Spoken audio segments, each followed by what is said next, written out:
Hello and welcome to Jamaica Magazine. I am Adrian Atkinson. As the holiday season winds down and a new year approaches, we invite you to stay with us for a program designed to inform, inspire and uplift.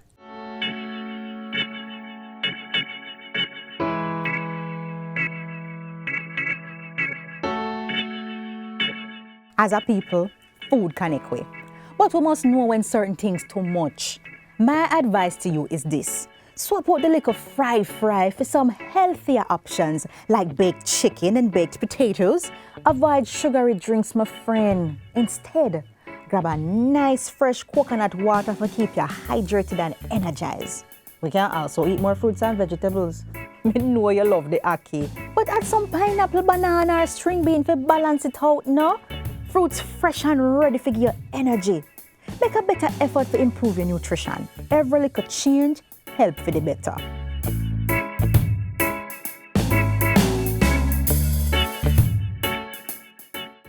Thank you so much for staying with us right here on Jamaica Magazine. After the indulgences of the Christmas season, many Jamaicans are turning their attention to healthier habits as the new year approaches. For persons living with diabetes, that reset is not optional, it's essential.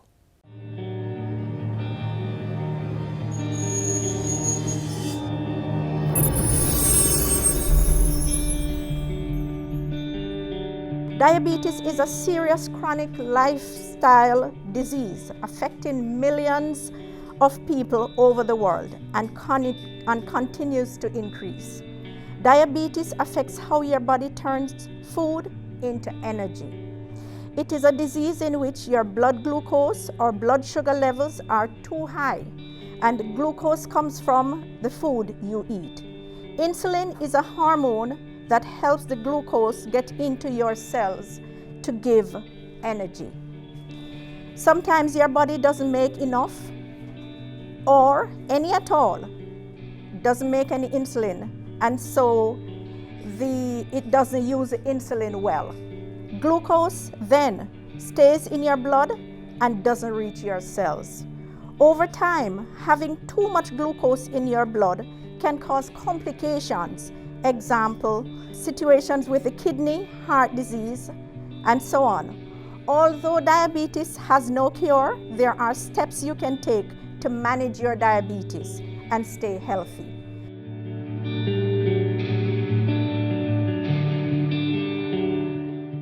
It is through lifestyle that we manage the risk of diabetes.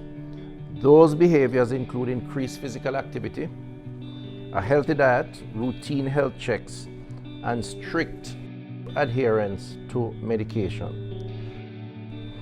The ministry will be championing the cause of persons living with diabetes. We have updated our clinical management guidelines, which is now available on our website, and we will be working on increasing access to testing through the introduction of point-of-care testing. This methodology of testing is the gold standard for monitoring and control of diabetes. Our agency, the National Health Fund, will continue to support persons through the provision of diabetic medication and supplies, and I encourage persons with diabetes to enroll in the NHF card program to access this benefit.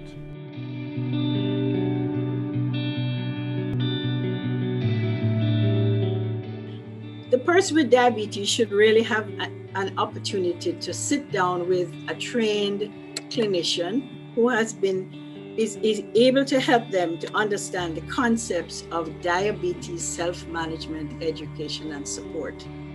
There are 4 core areas the patient must begin to understand. How and when to take medication. That's the first one.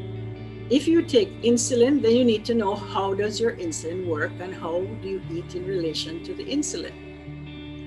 Then there are the people who have type 2 diabetes, which commonly start off with education on activity and just healthy nutrition. And then we add 1 of 5 classes of oral agents. And then we teach them how to make food, how to eat food. Also, we think of things like target blood pressure. Is your weight healthy, or do you need to lose a little weight? And most importantly, how do you feel? What is your quality of life? All of this is what we focus on.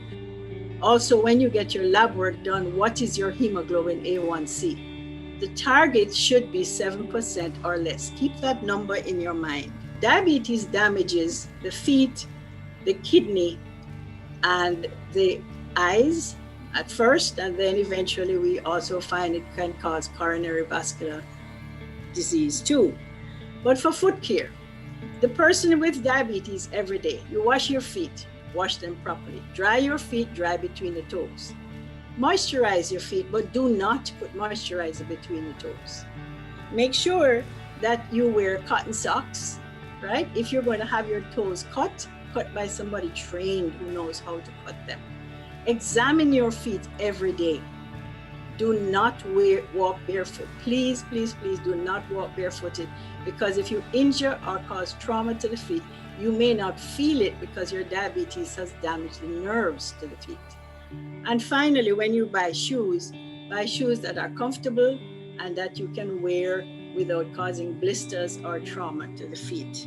Now we have research that shows that I can prevent the eye damage, the kidney damage, the foot damage, and the amputations by just keeping my blood glucose under control and taking care of myself.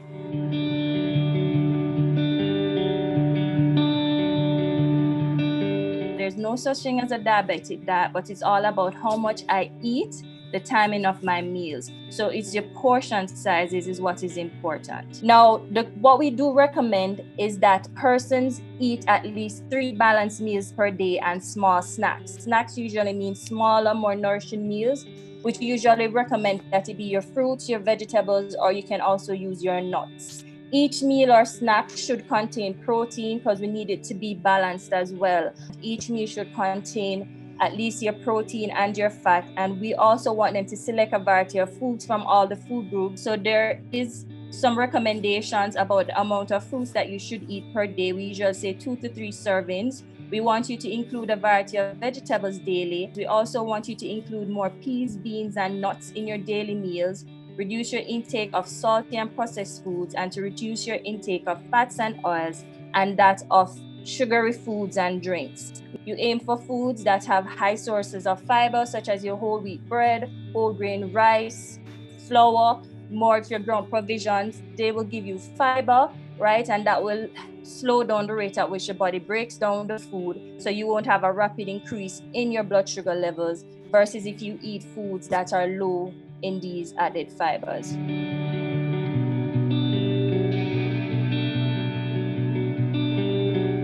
When you're having alcohol as a person living with diabetes, is not to have it on an empty stomach, because it gives the risk of lowering your blood sugar. And also what we want you to do is that once you have diabetes, we do not really recommend the mixed drinks, so as to say, because they usually have a sweetened base. For women, it's usually you can have a drink per day, and for men is no more than 2 drinks. And what is a drink? Usually for beer, it's not more than 12 ounces. And for like a shot, is usually a shot, which is about 1.5 ounces. And for wine, recommendation is usually about 5 ounces thereabout.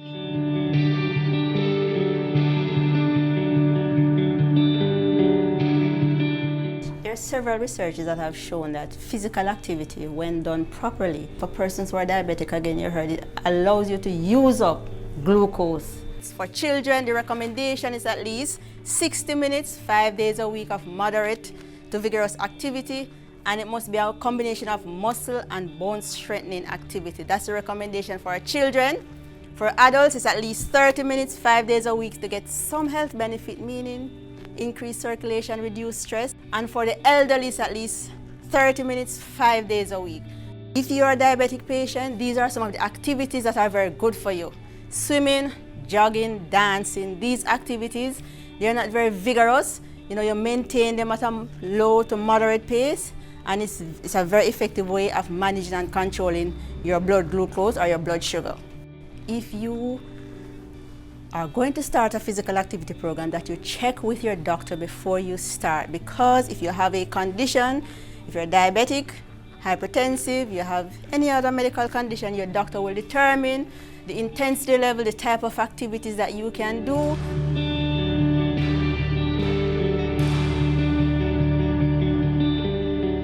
Persons living with diabetes mellitus have multiple psychosocial issues related to diabetes management and its complications even before COVID. And there's an entity called diabetic distress, which refers to the negative emotions such as feeling hopeless, angry, or frustrated that persons who are diagnosed with diabetes experience, especially if they lack social support. I must mention we have the mental health helpline, which is 888-639-5433, or simply remember 888-NEW LIFE, which is a 24-hour, 7 days per week psychological support produced by psychologists. When you call this number, they can provide emotional support for you. If you are feeling any form of emotional distress, they can provide support for you, and where you need additional help, they will direct you to additional help.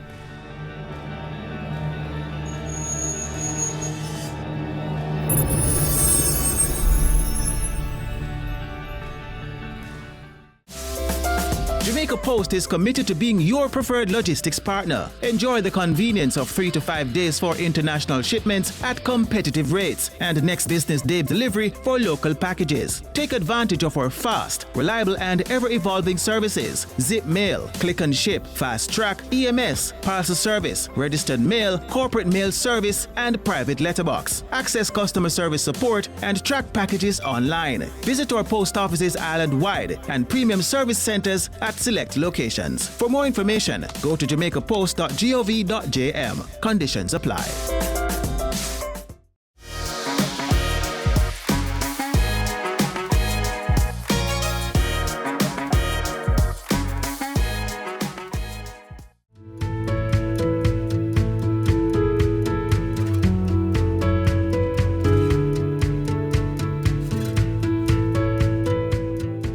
It's very important that we all take care of our mental health.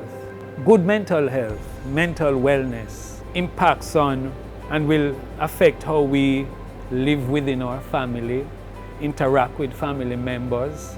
When we enjoy good mental wellness, it impacts on how we function in school, function at the workplace, relate to members in our community, members at church, and the wider society. So it's very important for us to enjoy mental wellness.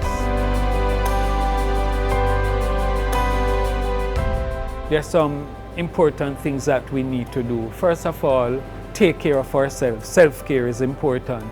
It's also important for us to establish high value, healthy social connections, yes?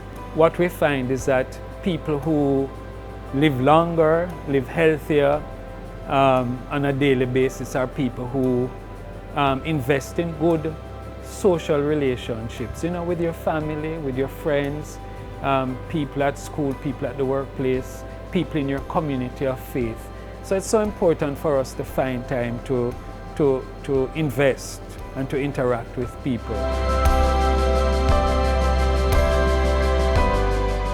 It's also important for us to recognize that, you know, mental illness can affect anyone in the community, anyone in our family, and that when we're not doing well, it's so important for us to seek help very early. I know we live in a society where there's a lot of negative attitudes, high level of stigma towards mental health and mental illness. But it's so important for us to, when we're having problems, when we're having difficulty, be it not sleeping well or struggling at the workplace, difficulty studying at school, or problems relating with others around us, indicate that we're having some mental health challenges, yes? And when these things are happening to us, it's important for us to seek professional help early. And in seeking professional help, it's so important that we choose people who are adequately trained, because there are lots of people who are out there practicing who are not adequately trained, and they can give us wrong advice, treat us in inappropriate ways. We're also living in a world, you know, post-pandemic, after the pandemic, where we've seen a surge in mental health problems, especially among young people. Depression, suicidal ideation, problems adjusting to school and so on. And we're seeing it, you know, based on the number of persons who are, young people who are coming forward for help. And what I want to advise parents, family members, teachers and so on, to recognize that our young people are having mental health challenges, and when they present, let us listen to them, respond to them in a non-judgmental manner, and most importantly, encourage them to seek help very early. It's very important, you know, because too many young people have found that they have not been able to achieve their goals in studying or career goals because of mental illness and not having gotten treatment early in their illness. So I encourage us, you know, encourage our young people, support them to seek help when it's necessary.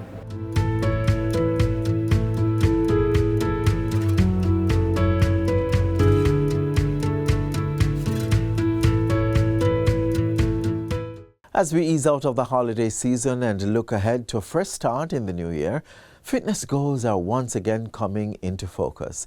If getting back on track is on your resolution list, this next feature offers a practical place to begin.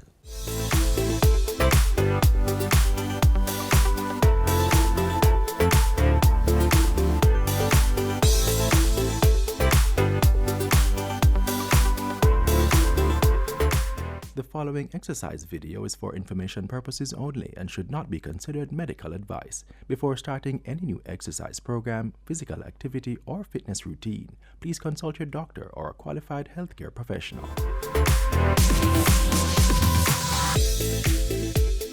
Hi there, welcome to Our Better You. I'm your fitness trainer, Dominic Rainford, and today we're focusing on upper body.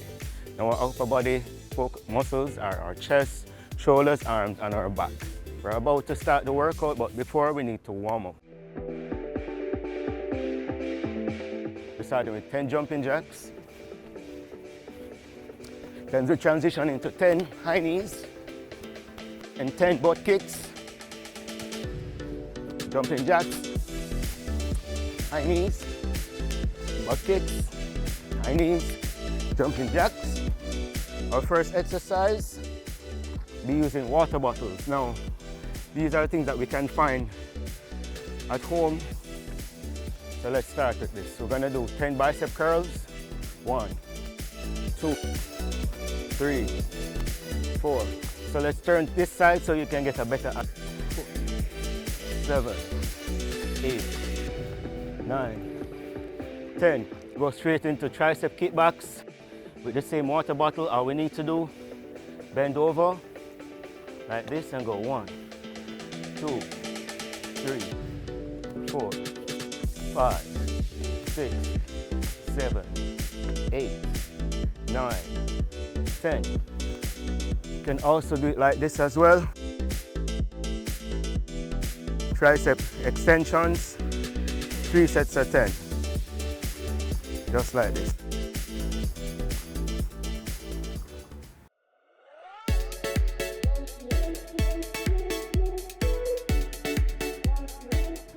Find an edge, hang off like this, and do what we call tricep dips. This is what we call bench dips or chair dips. We're gonna work the shoulders now. We can do lateral raises, the same bottles, lighter versions. We can do front raises, shoulder. We can bend over and do bent over lateral raises, just like this. And lastly, we can use them and do shoulder press. For 10, everything, 3 sets, 10 reps, just like that.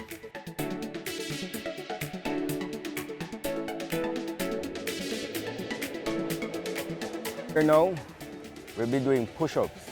We have the 3 different levels of push-ups, beginners, intermediate, advanced. Along with, we'll be also seeing some lower body and lower back and upper back exercises, all right? So here we go.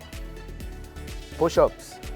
beginner's push-ups, which is done on the knees, and we go down and up, down and up, down and up, down and up.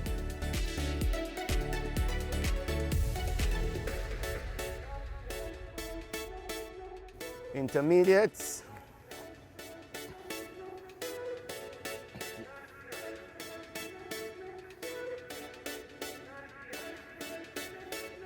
Right, and advanced.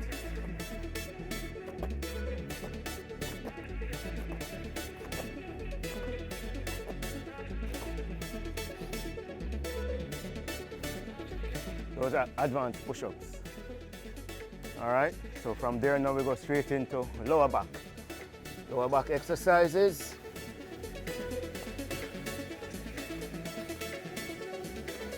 We have, we call this a scorpion kick. It's also some mobility, it's an exercise, and it's also a stretching exercise to strengthen the lower back, just like this, right? Upper back exercises.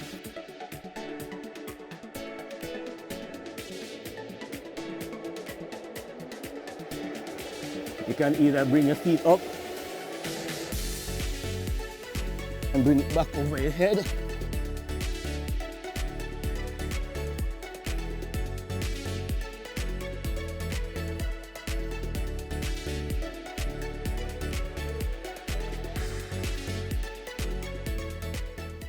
Lactose intolerant, what it means and how we can get around it. All right, so when you hear typical Jamaicans, or Jamaicans in general, say we're lactose intolerant, meaning that we're not able to digest milk anymore. So it tends to come out quickly in the form of running belly, as some would call it. That means that we're not able to digest it. So alternatives for that would be almond milk, oat milk. They're non-dairy. Anything that's non-dairy will help us to get the required protein and also calcium from what we'd get normally from regular cow's milk.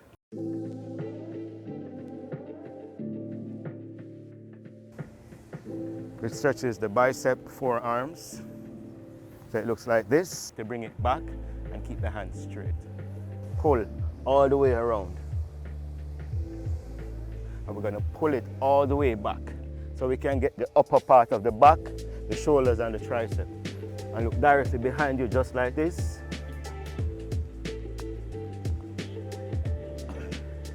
From there, what we do to one side, we do to the other. Pull the left and push. Circles, 3, 1, 2, pull it to the right, pull it down. Opposite. Opposite. All right.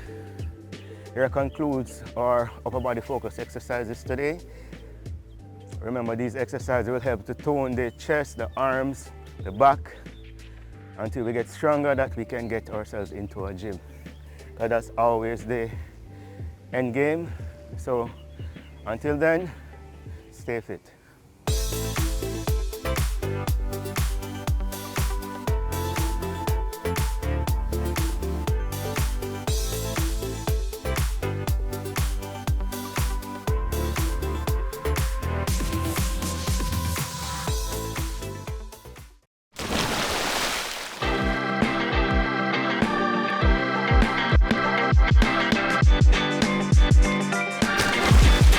Looks fun, right? Just take a second to think before you jump. It might look safe, but hidden rocks and shallow waters are real dangers. One bad jump can change everything. You can't always see what's under the surface. That's why it's never a good idea to dive into unknown waters. Always go in feet first and stay safe. I promise the thrill isn't worth the risk.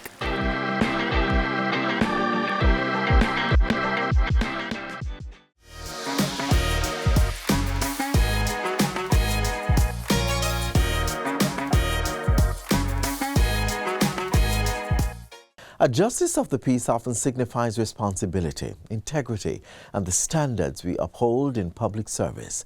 Up next, we examine the importance of ethical conduct and why strict adherence to the JP Act remains critical.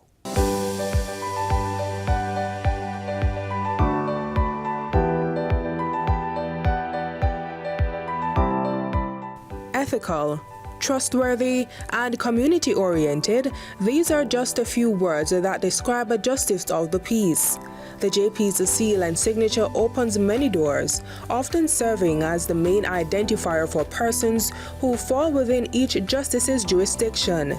And this can certainly be a breeding ground for corruption if one strict rule is not adhered to. According to Section 15 of the JP Act, the Office of a Justice of the Peace is not an office of emolument. Simply put, their duties should be performed free of charge.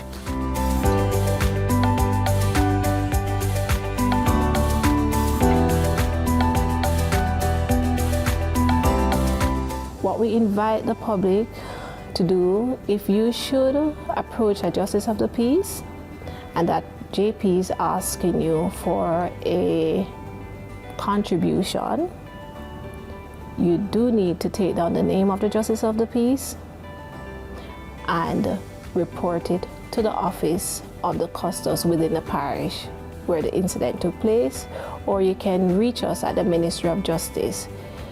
If you do not know all the numbers, you simply remember 888 Justice. Once you call that number, you will get to the right person and you can make that report, because Justices of the Peace are not to charge. Why not? Well, the Code of Conduct for JPs points to two related reasons. First, this office and the duties it discharges are not meant for personal benefit. It's a community service. Importantly, JPs are bound to avoid conflicts of interest and ensure they have independence in the performance of their duties. If money or an equal value favor is involved, these are no longer guaranteed. What has happened over the years is that we find some Justices of the Peace who would go against the norm and situate themselves in position to have the public come to them, and then they will charge them. Again, we are reminding Justices of the Peace of the provision within the Justices of the Peace Act that says that it is not an office of emolument, and so a Justice of the Peace is not to charge in any shape or form for any service rendered as a Justice of the Peace. They will be breaching that provision. So what happens if a Justice of the Peace is found guilty of breaching this code of ethic? Well, that justice may lose the position. Once you're in breach of the Code of Conduct that is situated in the Justices of the Peace Act, so I am emphasizing it to our justices who are listening to us, please be familiar with it. Once it reaches a point where contemplation must be made to revocate the tenure of that Justice of the Peace, and it is granted, there is no reapplication, there is no appeal to the process. Revocation is done by the Governor General. And only the Governor General can revoke that Justices of the Peace Commission upon the recommendation of the Minister and the relevant custos who would have had certain findings made. Remember, this role is built on trust, integrity, and a commitment to the community. It's crucial for everyone involved to uphold these principles and ensure that the office remains a beacon of fairness and service. If you encounter any situation where a JP is requesting payment or a favor, don't hesitate to report it.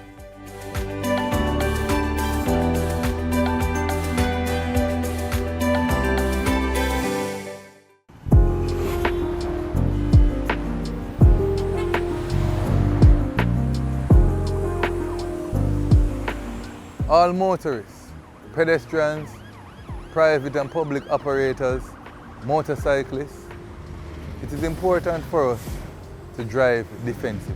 Driving defensively saves lives, and we know that lives are most important to each and every one of us.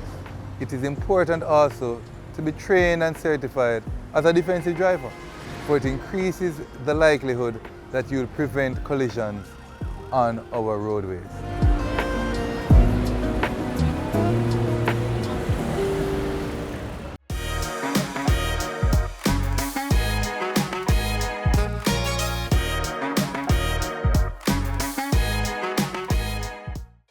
As we wrap up today's edition of Jamaica Magazine, we hope you found these features informative and engaging. Let's stay connected through our website, jis.gov.jm, and on social media. On behalf of the entire production team, I'm Adrian Atkinson. As always, stay safe and have yourselves a great weekend.